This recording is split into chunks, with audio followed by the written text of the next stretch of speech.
Hi. For those of you who have joined me, thank you so much. I am going to go through a quick sharing of my screen and go through some quick tips and tips of taking the PSAT or the SAT.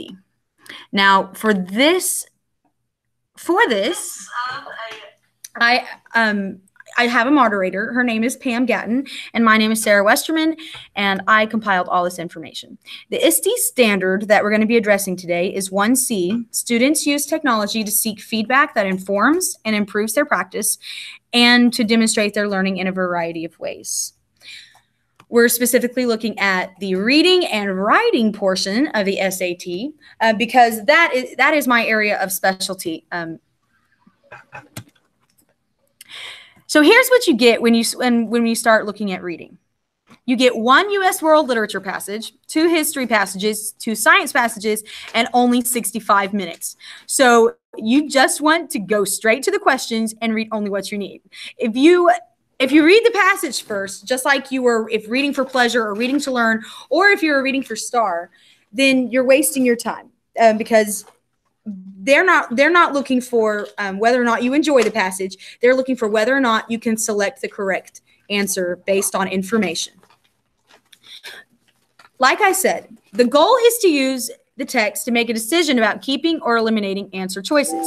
If there's one strong possibility, then select it. If there are 2 strong possibilities, read again. And if there are 2 or 3 maybes, then use your letter of the day. Now, as I go through this PowerPoint and over the next few slides, there are 4 acronyms that I want you to keep in the back of your mind. POOD, your preferred order of difficulty. LOTD, your letter of the day. PO, process of elimination. And RTFQ, read the full question, which is great advice for any test taker. Now, the letter of the day, real quickly, a word on that. It needs to stay the same. So if you wake up and you say, oh, I feel like the letter C, then you need to select C. Anytime that you're guessing, select that same letter of the day. It gives you a greater chance of guessing right. If you change the letter that you're guessing with, it adds an extra variable, and so it actually increases the chance that you're going to guess incorrectly. Here's how you're going to attack it. Some passages are more difficult than others, and some questions are more difficult than others. And it depends on your POOD and you as a person. Again, POOD is your preferred order of difficulty. So it depends on you. And it's important to know, regardless, how the reading passages and questions are structured. It can refer to the line, your question. It could say, in line 22, it could ask what happens first, second, or third in the story. And it could ask for the main idea. And I think things that ask for the main idea, or if they combine passages and say, what would the 2 authors agree or disagree on? Those I would do last, because me as a person, the ones that reference the line are easier for me. Basically, here's what you do. You separate easy questions from hard questions. You select the first easy one once you've selected once you've broken the questions apart. You read the full question, and then you go back and you read what you need in the passage. Predict the answer in your brain first, and then go back to the question and first look for your wrong answer choices. Mark those out, and then between the 2 that are left over, select the best choice and move on.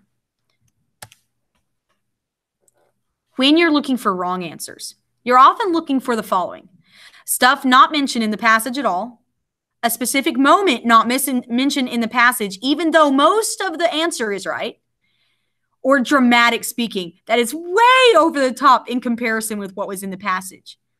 An example of this would be if someone was excited versus happy. Your opinion is not up for question. It's not even what they're looking for. They don't care. They want to see if you can use text evidence to support your response from the options that have been provided to you. For this reason, it's important to think like a test maker. You could come up with all sorts of different, very creative options, but you're supposed to choose from only the ones they have given you based on text evidence. Here are some ideas you can use to attack the reading section. If it tells you to go back and look at line 22, then you read 5 lines up and 5 lines down below that. So you'd start at like line 17 and you'd read 17 all the way through 28 or 27. If it's a more general question, you can read the introduction, the topic sentences of each body paragraph, and then the conclusion. And this should help you answer the question. Let's talk about the writing portion. This one, you also start with looking at the questions, but you're looking to find the differences, what's changing in each answer choice. You'll have only 35 minutes for 44 questions. You'll get 4 passages with 11 questions each. And in this one, I would always lean toward personal order of difficulty instead of preferred order of difficulty, because your usage of commas and your ability with semicolons is going to vary person to person. You're looking for what's changing in the answer choice, which options are definitely wrong, and what's the rule behind what is changing. Here's an example that I found on Prep Scholar. The couch and the chairs, in keeping with the style of the time, are characterized by elegantly curved arms and legs. They are covered in luxurious velvet. Where in the answer choices, option B says legs, the couch and chairs, they are covered in luxurious velvet. Okay. Elegantly curved arms and, option C, legs and are covered in luxurious velvet. And option D, are characterized by elegantly curved arms and legs, and that stays the same. So you see that in options B and D, we have a comma, and in option C, we do not have a comma. They're looking to see if you recognize that it's a sentence comma splice. The correct option, by the way, is C. No comma needed. Okay, let's talk about the no change option. This is only the right answer choice about 1/4 of the time. If the other 3 answers choices have obviously been wrong, if you've already gone through and eliminated them, then move on and choose no change. 3 things you should remember. They're looking for consistency, precision, and concision. In other words, make sure it matches with the rest of the passage.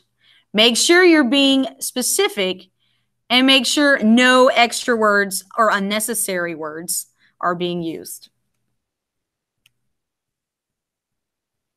Here's another example from Prep Scholar. When you reference the ability to answer a choice that matches the other verbs and nouns, you're looking to make sure that they match. For instance, if the rest of the passage is in past tense, you're looking to see that the verb is also in past tense. If the rest of the passage is in present tense, or it's plural, you're making sure that it stays in present tense, or that you keep the plural thing going. Or if it's singular, that you maintain singularity. Here's an example. Last week, Frank rented a car and drives to Las Vegas. The verb drives should be in the past tense. Not only should drives be consistent with the past tense rented, but also the phrase last week indicates that this was something that happened in the past. And I got that from Prep Scholar. Another thing you're looking for is precision. This deals with the ability of the writing to say things as specifically as possible. You should not be having to go back and figure out what it is talking about. So choose the option that gives them the most accurate representation of the content. It should reference specifically what is being talked about. If it's vague or confusing, then it probably needs to be more precise. For instance, if you can't find out who they are, like if they say they are doing this and you don't know that they're talking about the teachers are doing this, then it needs to be more precise. And concision. It was like the most great and awesome moment. There are so many words in that sentence that are completely unneeded. And if there are words that are unneeded at any point, and there is a more concise option present, and it does not take away the meaning of the sentence, then select it. Here's an example from Prep Scholar. Every year, Jane runs the Los Angeles Marathon annually. In this sentence, the word annually means that she runs it every year. Because the sentence starts with every year, the word annually is unnecessary. It doesn't add any new information to the sentence, and it should be eliminated. So remember your acronyms. POOD, your preferred order of difficulty. LOTD, your letter of the day that should stay consistent. Choose the same one. PO, your process of elimination. Mark out the wrong answers first. And RTFQ, read the full question. Here are some resources that can provide consistent daily practice as to the best way to ensure success. I say do at least a half hour of SAT each day, especially if it's coming up, but any type of practice is helpful. You can use the Prep Scholar. That just gives some quick tips and suggestions. You can use the SAT app, which kids seem to like more because it's right there and it gives daily exercises that you can do. You can go to collegeboard.org, or you can go to my favorite, Khan Academy. Y'all, this is amazing. Before I show you Khan Academy, though, I do want to say that I got all this from collegeboard.org, the Princeton Review, Prep Scholar, and Danae Taylor, who is here in GISD. I just changed everything and made it more Westerman-y. Okay. Let me show you what Khan Academy looks like. When you go into your GISD Ready Hub, it should look something like this. You'll find a tree with a hand, and you'll click that app. If you're going through GISD, you're a Clever district, so then you choose Clever. And from your courses, even 6th and 7th graders, you have access to test prep for the SAT. Once you get to the sign-in, you can go to Practice.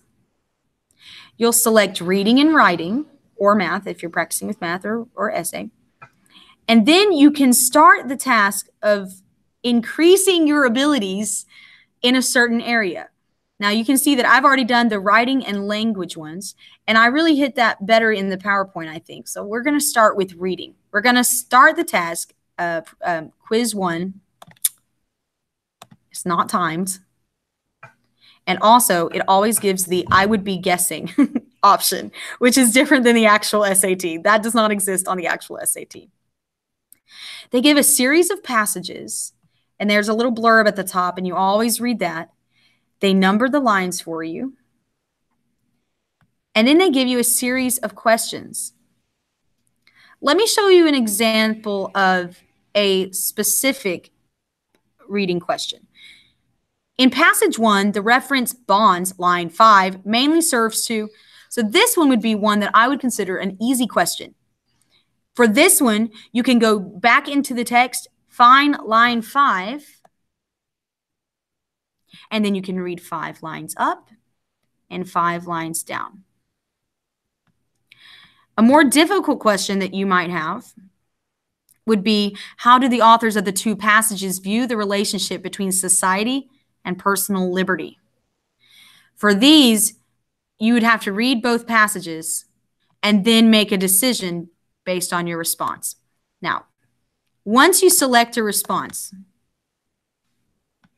let's see, let's just select a few so you can see what it looks like. Oops, I must have missed one. Once you select all the responses, you can move on to the next questions. And after you've gone through and you've read all that you can, and you've done the easy ones first, and I'm just guessing here, please don't think that I'm actually taking my time on this. It'll give you actual reasons behind why one answer was wrong and why the other options and why another option might be better. It'll have them highlighted red if they're wrong and green if they are the correct answer. This is the key part of taking any test, that you're not just giving up when you get an answer wrong, but you're reviewing your thought process. What did you do wrong that made you select an answer that they decided was not the best answer choice? And then you're looking at their option that they said was correct and figuring out what it is that they chose made that the better answer. Through this method of review, I have seen students absolutely bring up their SAT, and many students take the SAT many times.